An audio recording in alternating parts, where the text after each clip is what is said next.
Hey guys, welcome to my channel, and in today's video we are going to discuss one question from cultural field. We have chosen such a question that will encompass more and more aspects. Keep it in one thing always in mind, that while you prepare for culture, we have to choose such kind of topic, we have to bring such kind of topic which can actually together encompass more and more points, because we cannot go into the depth of each and every aspect. But in exam hall we might find any question which we might not prepare. So if we prepare the topics in such a way that which can carry each multidimensional points from its surroundings, then we will be able to attempt any question in exam hall.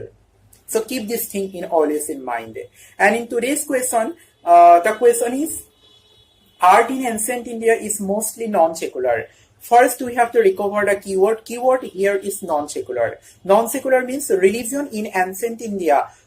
Art and architecture in ancient India is mostly centered around religion. Means if we separate religion, then we will find very less example of art and architecture in ancient India. So here keyword is non-secular. So we recovered the keyword, that religion and its link between art and architecture. Now we have to justify this point in terms of various era in ancient India. I have chosen 3 eras here: Gupta, Satvahana and Maurya. You can find out any answer, any points. And keep it in mind always that do not beat about the bush. You need not to write everything within 300 words. The examiner will know that thing. So you have to particularly bring out those points which are keywords, which are very special, and we cannot find anything if we deduct those points. And here I'll teach you together how to read both for pre and mains, how to gather the concept, how to develop the concept right from the So ancient Indian art is mostly non-secular. That means the art and architecture is religion centric. So here we will make the combination of facts plus concept. Don't forget that our answer should be to the point and centered around what the requirement is. It should not be diverted from the core topic. Right, that is why we have to establish the link between religion and art and architecture. So if I already told you we need not to give much points, but we have to pick those points which is actually representative of the particular era. We will pick those points of art and architecture or religion which can establish link between religion and architecture in Maurya period, and which are representative of Maurya era. Maurya. So now let's see. If we read the NCERT, then we will find some facts that earliest cave in Barabara have been seen for the first time in Maurya era. This is a fact based on religion, and on the basis of this, what concept we can gather? We can gather that if any cave is hewn out, then it must be inspired for Buddhist monks. Means the hewing out of caves from the rock is the example of the inspiration of Buddhist architecture or Buddhist religion. So Buddhist religion, popularity of Buddhist religion inspired the artists to hew the caves out of the rock. So we got 1 point, right? Next is Didarganj yakshini.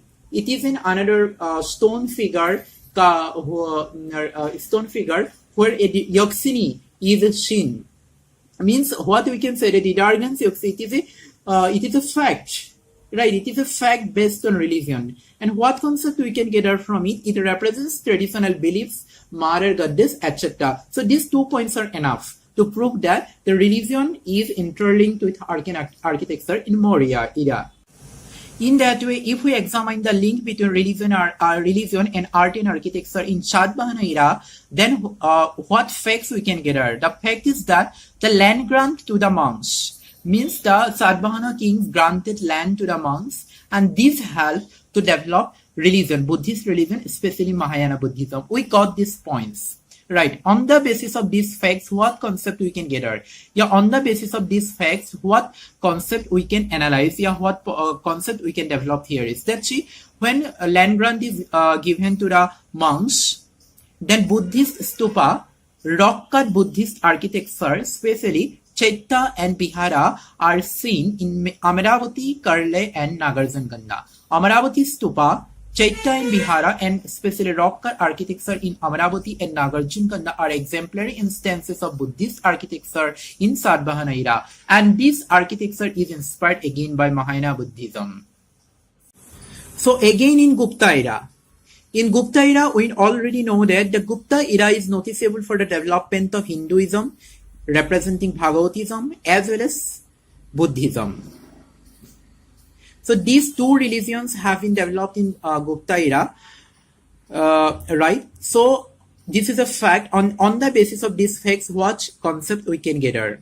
See, Bhagavatism represents Vishnu, and that is why we have found the Pantheon of gods. Pantheon of god means it is a kind of architecture. It is a form of architecture where the main god is represented at the center, and the subordinate gods actually subordinate gods are placed surrounding the central god. This is an example of arcane architecture. You see, but one thing is that noticeable that in Hinduism, in case of Hinduism, we have not found much examples of architecture in Gupta era. Some brick temples are noticeable for an arcane architecture related to Hinduism in Gupta era, but not so much example of architecture related to Hinduism in Gupta era, except some pantheon of gods, which can be cited for the architecture in Gupta era representing Bhagavatism. But Buddhism, it is a religion, the Buddhism religion has been developed, and on the basis of this religion, what arcane architecture we can gather in Gupta era? See, Nalanda. Nalanda is a great example. 6 feet tall copper image of Buddha and Ajanta paintings. These are some example of arcane architecture inspired by religion in Gupta era. So you see what is the important thing of this topic. The important thing is that here you have to be very tricky, right? If you collect the points in such a way which will help you for prelims and as well as mains, then you will never face problems in exam hall. For example, see, you need not to write much in exam hall.